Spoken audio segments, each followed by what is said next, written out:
નમસ્કાર વિદ્યાર્થી મિત્રો, હું છું પરમાર કિરીટ. દીપમ જ્ઞાન ક્રાંતિમાં આપનું સ્વાગત છે. આજે આપણે ધોરણ 10 સામાજિક વિજ્ઞાન પ્રકરણ નંબર 17 આર્થિક વિકાસ અને આર્થિક સમસ્યાઓ અને પડકારો, એમાં ગરીબી અને બેરોજગારી હેઠળ આપણે અત્યાર સુધી બેરોજગારી ઘટાડવા માટેના 6 મુદ્દાની ચર્ચા કરી છે. હવે પછીના આગળના મુદ્દો જોઈશું કે બેરોજગારી ઘટાડવા માટે સરકારે કયા પ્રયત્ન કર્યા છે. તો મુદ્દો નંબર છે 7 કે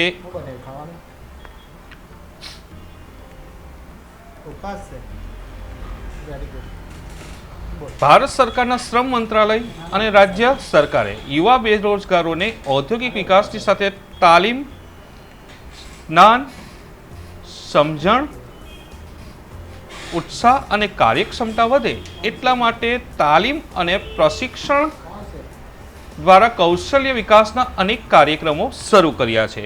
એ કાર્યક્રમોના કેટલાક નામો જોઈશું. એમાં છે make in India, skill India અને ડિજિટલ ઇન્ડિયા. આ એવી મહત્વાકાંક્ષી યોજનાઓ અમલમાં મૂકી છે કે જેના દ્વારા યુવા વર્ગ જ્ઞાન, શિક્ષણ, તાલીમ પ્રાપ્ત કરીને પોતાના સ્વરોજગાર તરફ આગળ વધે. એના માટે કેટલીક ટેકનિકલ સંસ્થાઓ શરૂ કરી છે, જેવી કે ITIs છે. આ ઉપરાંત ટેકનિકલ યુનિવર્સિટીઓ અને કોલેજો શરૂ કરી છે. અને એ શાળા કોલેજો ખાસ કરીને ટેકનિકલ સંસ્થા, કોલેજો અને યુનિવર્સિટીમાં વ્યાવસાયિક અભ્યાસક્રમો, વ્યવસાયને લગતા તાલીમ આપવામાં આવી રહી છે. અને અદ્યતન ટેકનોલોજી, આધુનિક ટેકનોલોજીને અનુરૂપ એમને શિક્ષણની સુવિધા ઉપલબ્ધ કરાવીને શાળા કોલેજોના અભ્યાસક્રમોની અંદર પણ અદ્યતન અભ્યાસક્રમો દાખલ કર્યા છે. વ્યાવસાયિક અને ટેકનિકલ શિક્ષણ દ્વારા રોજગારીની માંગ અનુસાર સક્ષમ બનાવવાના પ્રયત્ન કર્યા છે. હાલમાં દરેક રાજ્યમાં એક ITI અને IIM જેવી ઉચ્ચ સંસ્થાઓ સ્થાપવામાં આવી રહી છે. તો શ્રમ મંત્રાલય અને રાજ્ય સરકાર દ્વારા યુવા સાહસિકતા માટે આ પ્રયત્ન થયા છે. 8મો પોઈન્ટ છે કે શ્રમ શક્તિના આયોજનના ક્ષેત્રે આપણા દેશની અંદર જે માનવ શ્રમ પુરવઠો છે એના માટે સરકારે રોજગારીના કેટલાક નવા ક્ષેત્ર ખોલ્યા છે. આ અદ્યતન ક્ષેત્રની અંદર આજનો યુવા વર્ગ રોજગારી મેળવી શકે એવા કેટલાક ક્ષેત્ર પર વિશેષ ધ્યાન અપાયું છે. દાખલા તરીકે જોઈએ, વર્તમાન સમયની અંદર કોમ્પ્યુટર ટેકનોલોજી છે, ઇન્ફોર્મેશન ટેકનોલોજી છે, ફાર્મા ક્ષેત્ર છે, બિઝનેસ મેનેજમેન્ટ છે, ધંધાકીય વ્યવસ્થાપન છે, પેકિંગ અને પ્રોસેસિંગ યુનિટો છે.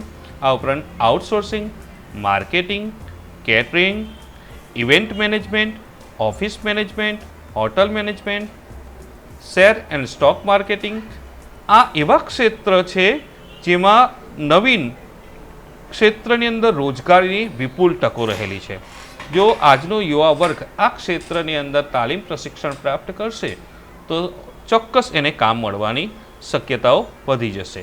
અને એના સંદર્ભમાં જ વર્તમાન સરકારે આ ક્ષેત્રને અનુરૂપ અને જે તે પ્રદેશની સ્થાનિક જરૂરિયાતને પૂરક બનવા નવા અભ્યાસક્રમો અને યુનિવર્સિટીમાં દાખલ કરવામાં આવ્યા છે. યુનિવર્સિટીમાં નવા અભ્યાસક્રમો દાખલ કરવાનો મુખ્ય હેતુ જ છે કે સ્થાનિક લોકોને ત્યાં પરિસ્થિતિને અનુરૂપ તાલીમ જો મળે તો એઓ રોજગારી પ્રાપ્ત કરી શકે. અને એને અનુરૂપ જ સરકાર દ્વારા શિક્ષણ, પ્રશિક્ષણ અને તાલીમ સંસ્થાના પાઠ્યક્રમો પણ બદલવામાં આવ્યા છે. પાઠ્યક્રમો મતલબ કે અભ્યાસક્રમોની અંદર આ જે તે વ્યવસાયને લગતા જે વિષય મુદ્દા છે એની અભ્યાસ સામગ્રી દાખલ કરવામાં આવી છે, જેને જાણકારી પ્રાપ્ત કરીને એ યુવા વર્ગ નૂતન પરિસ્થિતિની અંદર પોતાની જાતને તૈયાર કરી શકે. જે થકી જોઈએ તેઓ નોકરીની વર્તમાન અને ભવિષ્યની જરૂરિયાતોને પહોંચી શકે. શ્રમ શક્તિને માંગને અનુરૂપ યુવાનોને શિક્ષણ પ્રાપ્તિના અંતે રોજગારીની તકો પ્રાપ્ત થઈ શકે એટલા માટે ટૂંકા ગાળાના ડિપ્લોમા, સર્ટિફિકેટ કોર્સ પ્રકારના પ્રત્યક્ષ તાલીમી અભ્યાસક્રમો જેવા કે spinning, weaving, turning, plumbing, radio, TV, fridge, mobile, AC રિપેરિંગના કોર્સો દાખલ કર્યા છે. વિદ્યાર્થી મિત્રો, આ એવા ટૂંકા ગાળાના કોર્સો જે છે 1 અઠવાડિયાથી લઈ 3 મહિના, 6 મહિના સુધીની અંદર તમે તાલીમ, પ્રશિક્ષણ પ્રાપ્ત કરીને આ ડિપ્લોમા સર્ટિફિકેટ મેળવી શકો છો, ડિપ્લોમાનું સર્ટિફિકેટ મેળવી શકો છો, જે ઇન ફ્યુચર તમને વ્યવસાય મેળવવાની અંદર મદદરૂપ થઈ શકે છે. આ ઉપરાંત બીજા ક્ષેત્રની અંદર જોઈએ તો ઓટોમોબાઈલ ક્ષેત્ર છે. એની અંદર આવેલી ક્રાંતિને અનુરૂપ ઇલેક્ટ્રોનિક્સ વસ્તુઓ છે, કોમ્પ્યુટર સાયન્સ છે, જીનેટિક સાયન્સ છે, એરોસ્પેસ, રોબોટ મેકિંગ ક્ષેત્રે નવા તાલીમી કોર્સ શરૂ કર્યા છે, જે વિદ્યાર્થીઓને તાલીમ આપીને કુશળ કારીગર, ઇજનેર અને ટેકનિશિયન તૈયાર થઈ રહ્યા છે. તથા આવા નવા ઉદ્યોગ ધંધા શરૂ કરવા માટે ઉદ્યોગ સાહસિકો માટે સરકાર દ્વારા સ્ટાર્ટઅપ ઇન્ડિયા અન્વયે સસ્તી લોનની સહાય પૂરી પાડવાના પ્રયત્ન થયા છે. કોઈ પણ ઔદ્યોગિક સાહસિકતા ધરાવતો વ્યક્તિને જો નાણાકીય સગવડો આપવામાં આવે તો એ સ્વરોજગાર પ્રાપ્ત કરી શકે, અને એ દિશાનો જ આ કાર્યક્રમ છે સ્ટાર્ટઅપ ઇન્ડિયા. તેના થકી સરકાર દ્વારા, સરકારશ્રીની મદદ દ્વારા સસ્તા ભાવે લોનની સહાય આપવામાં આવે છે. આ ઉપરાંત જોઈએ સ્થાનિક ઉદ્યોગોને સાથે રહીને તાલીમ સંસ્થાઓના સહકાર પરસ્પરના સંકલન દ્વારા શક્ય બન્યું છે.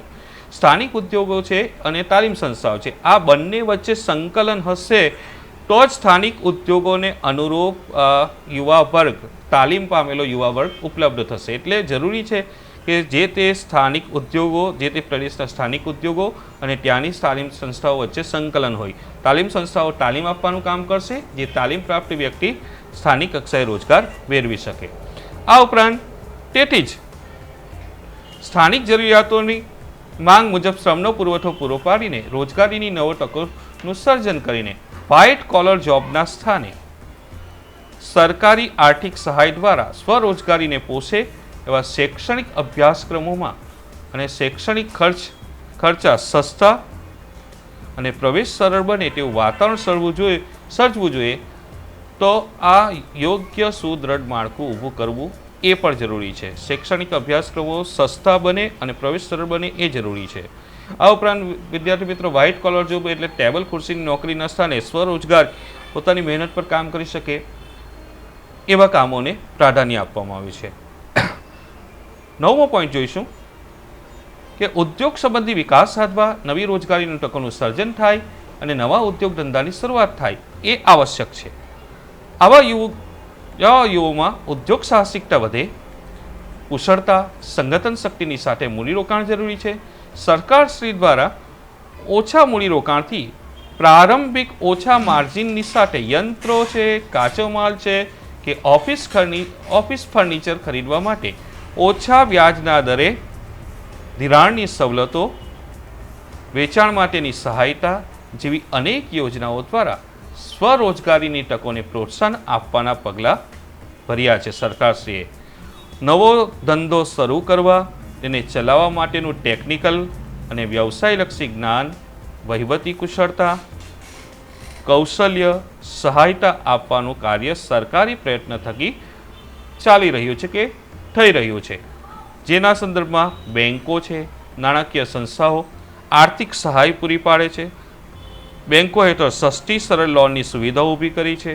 સ્થાનિક વેપારી સંગઠનો, સેવાભાવી સંસ્થાઓના પ્રયાસ થકી મહિલાઓને ગૃહ ઉદ્યોગ સ્થાપીને સ્વરોજગારી પૂરી પાડવામાં આવી રહી છે. આમ જોઈએ તો પરંપરાગત વ્યવસાયોમાંથી બહાર નીકળી કુટુંબના સભ્યની એક નવી પેઢી તૈયાર થઈ, જેણે નવા વેપાર ધંધાની ઔદ્યોગિક ક્ષેત્રની ક્ષિતિજોને વિસ્તારી છે. બેરોજગારી ઘટાડવા માટે જો સૌથી મહત્વનો બીજો મુદ્દો હોય તો રોજગાર વિનિમય કેન્દ્ર એ એવા વ્યક્તિની નોંધણી કરે છે જે વ્યક્તિ શિક્ષિત હોય અથવા ઉંમરલાયક વ્યક્તિ હોય અને નોકરીની શોધમાં હોય. આવો વ્યક્તિ રોજગાર વિનિમય કચેરીની અંદર પોતાનું નામ નોંધાવી શકે છે અને રોજગાર વિનિમય કચેરી પોતાને મળતી માહિતી પ્રમાણે જે તે લાયકાત દ્વારા ધરાવતા વ્યક્તિને સુધી એક પત્ર વ્યવહાર પહોંચાડે છે, જેનાથી એ પત્ર વ્યવહારનો ઉપયોગ થકી વ્યક્તિ જે તે સ્થાને ઇન્ટરવ્યૂ માટે જઈ શકે અને ઇન્ટરવ્યૂ બાદ એ રોજગાર મેળવી શકે. એના માટે એક નોકરી વાંચો એટલે નોકરીની શોધમાં રહેલા વ્યક્તિઓ માટે રોજગાર વિનિમય કેન્દ્ર એક આશીર્વાદરૂપ સંસ્થા છે.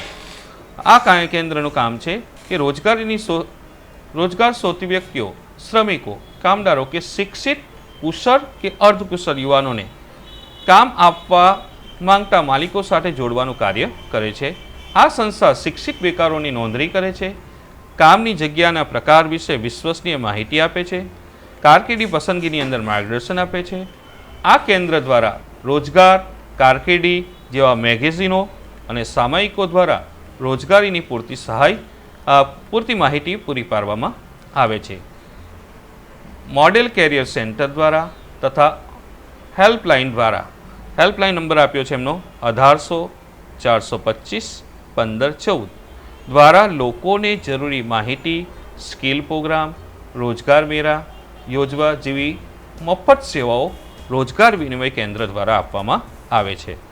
ડિસેમ્બર 2015 સુધીમાં દેશમાં 947 રોજગાર વિનિમય કેન્દ્ર હતા, જેમાં ડિસેમ્બર 2013માં 468.23 લાખ બેરોજગારો દેશમાં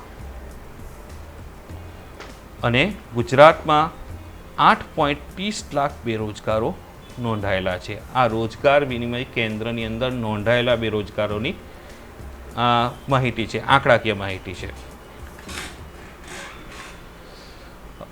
હવે આજનો અતિ મહત્વનો ખાસ કરીને પરીક્ષાલક્ષી મુદ્દો પૂછાય છે ઘણીવાર, વિશ્વ શ્રમ બજાર એટલે શું? વિશ્વ શ્રમ બજારની ભૂમિકા સમજાવો. તો વિદ્યાર્થી મિત્રો, આ એક સૌથી સરળ અને 3 ગણની અંદર પૂછાતો પ્રશ્ન છે, વિશ્વ શ્રમ બજાર એટલે શું? તો એક સિમ્પલ છે કે વિશ્વના જુદા જુદા દેશો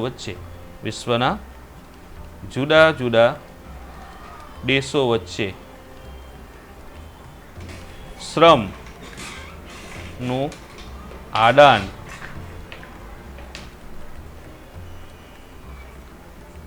આદાન પ્રદાન થાય છે તેને વિશ્વ શ્રમ બજાર કહેવામાં આવે છે. અહીંયા જોઈએ, વિશ્વના દેશો પોતાના શ્રમિકોનું આદાન પ્રદાન કરે છે તેને વિશ્વ શ્રમ બજાર કહે છે. દાખલા તરીકે ભારતના યુવાઓ અમેરિકામાં નોકરી કરે છે, અમેરિકાના યુવાઓ ભારતમાં નોકરી કરે છે. આપણે જાણીએ છીએ કે વિશ્વની અંદર ભારતમાં ગુજરાતી એક એવો સમુદાય છે વિશ્વના જુદા જુદા ખૂણા સુધી પથરાયેલો છે, એ રોજગારીની શોધમાં પથરાયેલો છે. અને એ જ રીતે આપણે જોઈએ કે આંતરરાષ્ટ્રીય કક્ષાએ આવા સ્કિલ્ડ, તાલીમ પામેલા યુવાધનનું સૌથી વધારે માંગ રહી છે. તો વિશ્વ શ્રમ બજારના આપણે સંદર્ભમાં જોઈશું કે વિશ્વના જુદા જુદા દેશો વચ્ચે જે શ્રમનું આદાન પ્રદાન થાય છે તેને વિશ્વ શ્રમ બજાર કહેવામાં આવે છે. આંતરરાષ્ટ્રીય કક્ષાએ શ્રમિકોને એક દેશમાંથી બીજા દેશમાં મોટેભાગે જવાનું પ્રમુખ કારણ છે રોજગારી અર્થે. પહેલું પ્રમુખ કારણ જો હોય કે એક દેશનો વ્યક્તિ બીજા દેશમાં શા માટે જાય, તો પહેલું સૌથી મહત્વનું કારણ છે રોજગારી અર્થે. બીજું એ વેપાર ધંધા અર્થે. ત્રીજું તાલીમ કે ઉચ્ચ શિક્ષણ કે અભ્યાસના અર્થે. અને ખાસ કરીને શ્રમ જતો હોય છે. આપણે જાણીશું વિદ્યાર્થી મિત્રો, મોટે ભાગે આપણા ભારતના આઈટી નિષ્ણાંતો છે જેની યુરોપીય દેશોની અંદર ઘણી માંગ રહી છે. અને ભારતના ખાસ કરીને ડૉક્ટરી શાખાના વિદ્યાર્થીઓ છે એ મોટે ભાગે તાલીમ માટે રશિયા અને પાટનગર મોસ્કોની અંદર જઈ રહ્યા છે. તો એ તાલીમ અર્થે એ દેશોની અંદર જઈ રહ્યા છે. તો કેટલાક આપણે જોઈશું વેપાર ધંધાના અર્થે ત્યાં જઈ રહ્યા છે, તો કેટલાક રોજગારી અર્થે ત્યાં જઈ રહ્યા છે. તો આ જે શ્રમની આંતરરાષ્ટ્રીય ગતિશીલતા કહેવાશે. પહેલો પ્રશ્ન થશે, શ્રમની આંતરરાષ્ટ્રીય ગતિશીલતા એટલે શું? તો એક દેશનો શ્રમિક બીજા દેશમાં કામ કરવા માટે જાય છે તેને શ્રમની આંતરરાષ્ટ્રીય ગતિશીલતા કહેવામાં આવે છે.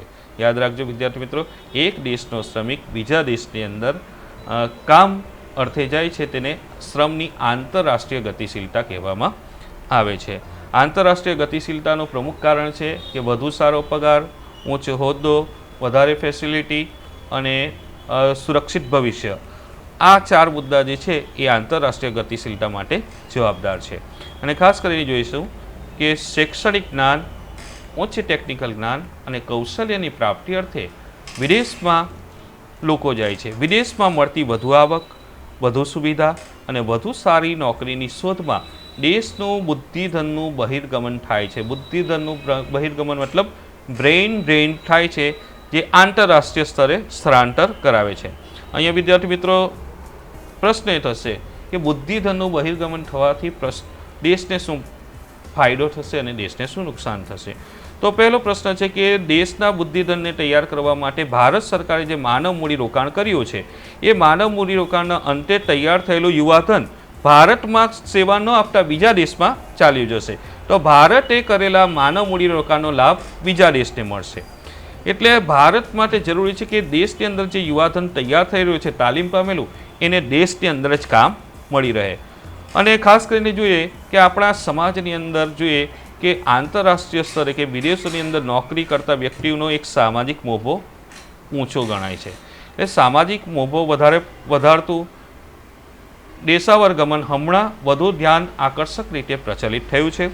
આનાથી દેશના બુદ્ધિશાળીઓ અને પ્રતિભાશાળી વ્યક્તિઓ, તાલીમ પામેલ કુશળ અને સુસજ્જ કારીગરો અન્ય દેશમાં સ્થળાંતર થવાથી ત્યાં જ સ્થાયી થવાના વધતા વલણના કારણે આપણા દેશમાં બુદ્ધિ પ્રતિભા ધરાવતી, ટેકનિકલ જ્ઞાન સંપન્ન અને વૈજ્ઞાનિક માનસ ધરાવતી તેજસ્વી પ્રતિભાઓની ખોટ વર્તાય છે. આ એક પ્રમુખ કારણ છે કે દેશની અંદર તૈયાર થયેલું યુવાધન વિદેશની અંદર સ્થાયી થવાનું જે વલણ ધરાવે છે, એનાથી દેશની અંદર આપણે જાણીએ છીએ કે આવા તાલીમ પામેલા હોશિયાર વ્યક્તિની કમી સર્જાય છે. આપણે જાણીએ છીએ કલ્પના ચાવલાનું નામ સાંભળ્યું છે. એ મૂળ ભારતીય હોવા છતાં એ નાસાની અંદર એ ગઈ છે. જો એની સેવાનો લાભ ભારતની સંસ્થાને, ભારતને વિજ્ઞાન ક્ષેત્રને જો મળી હોત તો આજે સ્થિતિ કંઈક ઓર હોત. મતલબ કે તાલીમ પામેલા વ્યક્તિઓ વિદેશમાં જાય છે, એનાથી દેશની અંદર બુદ્ધિ પામેલા વ્યક્તિઓની કમી સર્જાય છે. એના સંદર્ભમાં જ વૈશ્વિકીકરણ છે અને ઉદારીકરણના લીધે અર્થવ્યવસ્થાની અંદર એક નવી પરિસ્થિતિનું સર્જન થયું છે. એવું જરૂરી તો નથી કે વિશ્વ શ્રમ બજારથી દેશની અંદર નુકસાન થાય છે, પણ એના કેટલાક ફાયદા પણ છે. એના સંદર્ભમાં જોઈશું કે અત્ય આધુનિક કુશળ અને માહિતી તકનીક, સંદેશા વ્યવહાર ટેકનોલોજી, બાયોટેકનોલોજી, કોમ્પ્યુટર ક્ષેત્રે તેમજ ડોક્ટરી અભ્યાસના ક્ષેત્રે જ્ઞાન કુશળતા પ્રાપ્ત કરનારની માંગ વધી છે. અનેક દેશો આવા વિશિષ્ટ શૈક્ષણિક લાયકાત અને કુશળતા ધરાવતા લોકોની, તાલીમ પામેલા કુશળ શ્રમિકોની, તજજ્ઞોની ભરતી કરે છે. તેમને આકર્ષવા માટે ખાસ કરીને યુક્તિ પ્રયુક્તિ અને રીત રસમો અપનાવે છે. યુક્તિ પ્રયુક્તિનો મતલબ કે આકર્ષક પગાર, રહેવા, જમવા, બંગલા, ગાડીની વ્યવસ્થા આપે છે, જેથી આપણું યુવાધન વિદેશની અંદર કામ કરવા માટે તત્પર બને છે. અને ખાસ કરીને MNC મલ્ટીનેશનલ કંપનીઓ આવી લોભામણી યુક્તિ પ્રયુક્તિ દ્વારા તાલીમ પામેલા યુવા માનવ શ્રમને સરળતાથી ખરીદી લેતી હોય છે. ઔદ્યોગિક એકમો હરીફાઈમાં ટકી રહેવા માટે પોતાને જરૂરી હોય તેવી આવશ્યક લાયકાત, જ્ઞાન અને કૌશલ્ય પ્રાપ્ત કર્મચારીઓને ઉચ્ચ તાલીમ આપવા વિદેશમાં મોકલે છે, જે આંતરરાષ્ટ્રીય સ્થળાંતરનો જ એક ભાગ છે. જેમ કે આ પ્રકારે વિદેશમાં નોકરી ધંધા અર્થે જવાથી દેશમાં વિદેશી ચલણ આવે છે આવકના રૂપે. તો આ એક ફાયદો થયો કે આપણા દેશના વ્યક્તિઓ જ્યારે વિદેશમાં કામ કરશે ત્યારથી જે પૈસા કમાશે એ ભારતની અંદર આવશે. એનાથી ભારતની અંદર વિદેશી હુંડિયામણ આવશે અને વિદેશી હુંડિયામણ આવવાથી ભારતનો આંતરરાષ્ટ્રીય વેપાર કરવાની ક્ષમતામાં વધારો થશે. આ એક ફાયદો છે. પણ આ ફાયદો ત્યાં સુધી છે જ્યાં સુધી એ વ્યક્તિ ભારતમાં પૈસા મોકલતો થઈ જાય.